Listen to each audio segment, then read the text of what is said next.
that says in Isaiah 53:6 about man's separation from God. It says in Isaiah 53:6, it says, we all like sheep have gone astray. And each of us has turned to his own way. All mankind has gone away from God as a result of sin. In fact, Paul declares that no one truly seeks him anymore.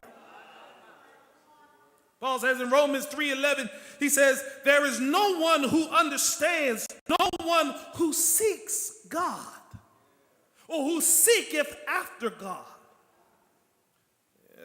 And in the same way that Adam hid from God, man today hide from God as well. And some of you saying, Pastor, I'm a seeker. Yeah, men do seek.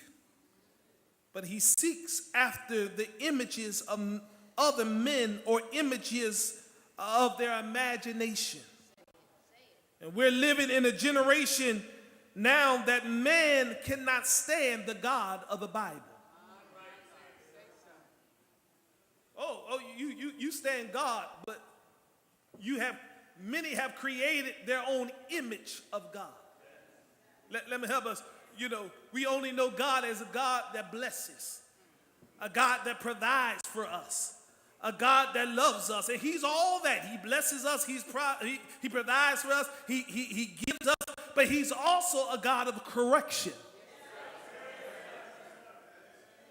And so many of times we want to know God for his hand, but we don't want to know him for his heart. And so man cannot stand, watch this, in this dispensation of time, the God of the Bible. That's why we are seeking now to remove every trace of God anywhere. We have taken it out of the schools. We have now tried to remove it from the courthouse. And now you go to some of these churches, you can't even find God there.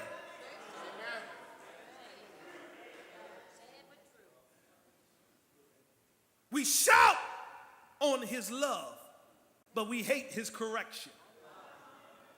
We get happy about the blessings, but we don't want to suffer the burdens.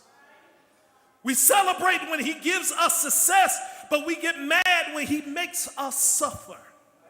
In other words, you can't just love and stand one part of God. You got to be able to embrace all of God.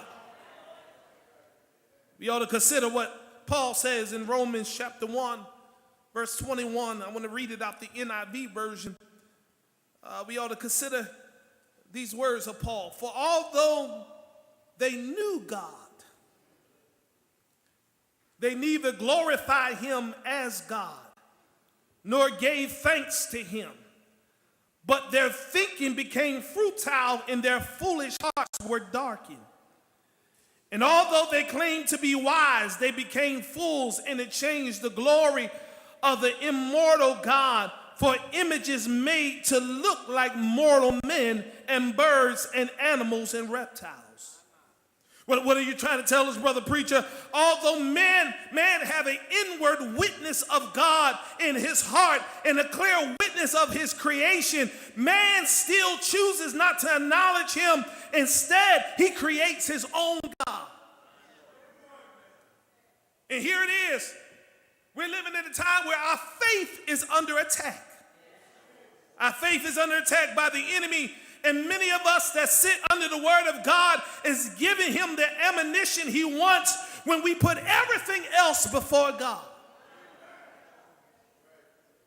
We put football before Christian fellowship, basketball before blessings, soccer before salvation, event walks before worship, our own treasures before tithing, self before service, gossip before showing grace.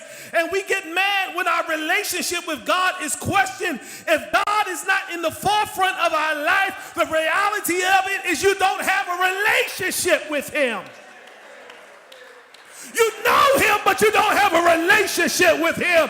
You heard about him, but you don't have a relationship with him. Because those who have a relationship with God says, I want to be in the presence of God. I want to feel the power of God. You can't keep me from worship because there is something that I need God to do in my life.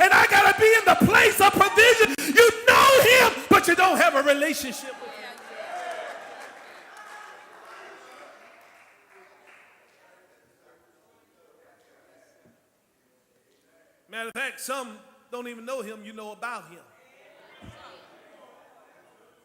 And I done got to a place in my Christian walk, I just don't want to hear the testimonies of others. I want to experience God for myself.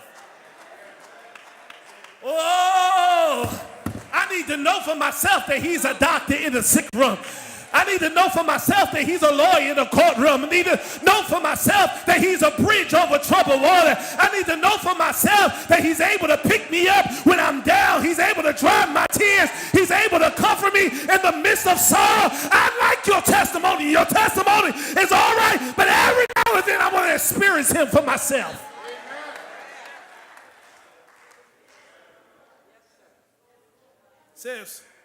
He says, let me get out of your way because I'm boring some of y'all.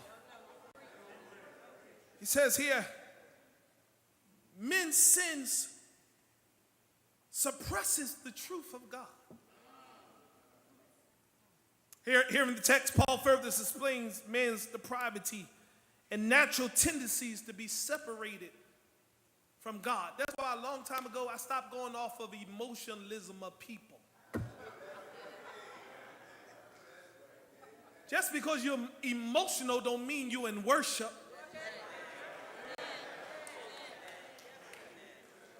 I need to help somebody. You know, I told y'all before, black people, we just emotional. Yeah, we got, we got rhythm. So we rock into it. It don't matter what it is. If we play the Aretha right now, some of y'all go.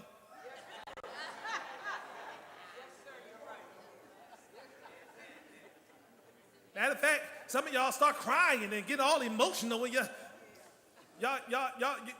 maybe if y'all hear your favorite song that you like. You make me feel.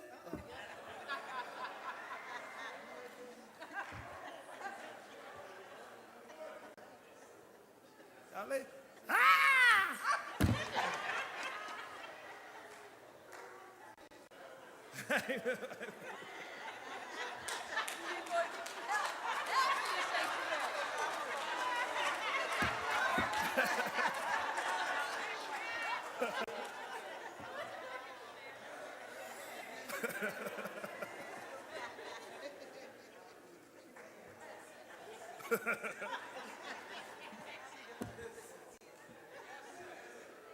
we get emotional.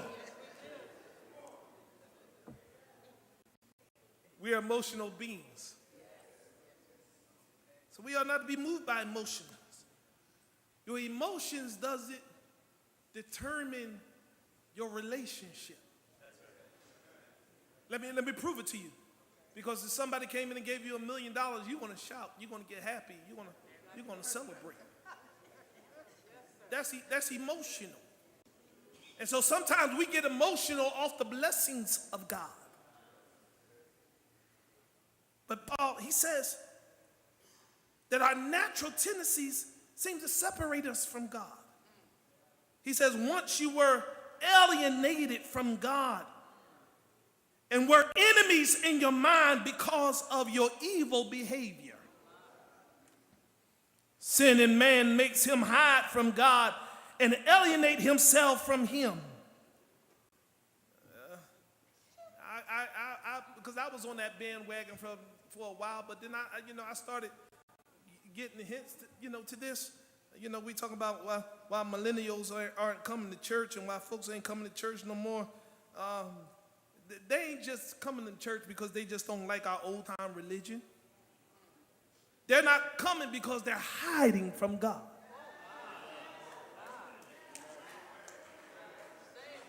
It's not just millennials. It's now this generation of people. They're not coming because they're hiding from God.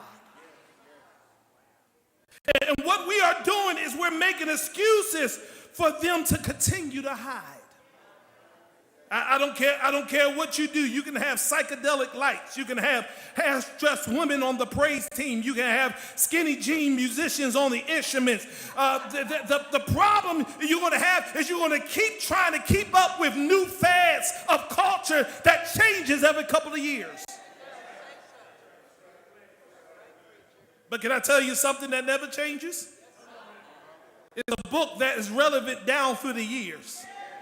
Is a book that has never gone out of style. Is a book that has been on the bestseller list year after year, month after month. Is a book that you can't run away from. If you look at it in the drawer of the hotel room with the person you ain't supposed to be there with, oh, it's in there too. It's a book that is a roadmap to life successes and life sorrows. It's a book that gives the basic instructions before leaving the earth. It's a book that will stand even when heaven and earth shall pass away. Does anybody know what I'm talking about? It's the Word of God. And can I remind you, just in case you forgot, His Word is a lamp unto my feet and as a light unto my path. His Word is healing for my diseases. His Word is strength in my weakness. His Word is hope for the hopeless. It's help for the helpless. That's why His Word